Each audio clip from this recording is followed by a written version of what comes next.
In this video, I'm going to show you how you can easily find out who screenshotted your Snapchat story.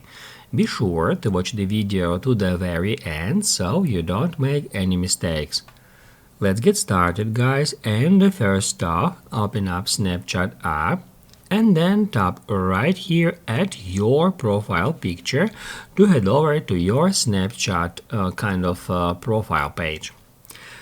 Down below here, we can easily find my story. I've recently posted a story, and if you done the same, you need to tap at your story, at my story right here. It will show you all your current stories down below.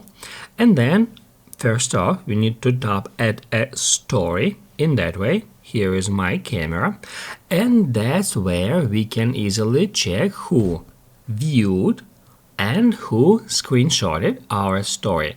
We can tap at that icon or at that icon, and it will show us in that list just under my friends. In that list, it will show you users who screenshotted your Snapchat story. I've just shared this story, so it is empty now.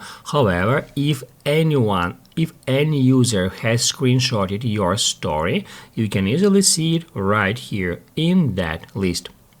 If this video helped you out, don't forget to hit the like button.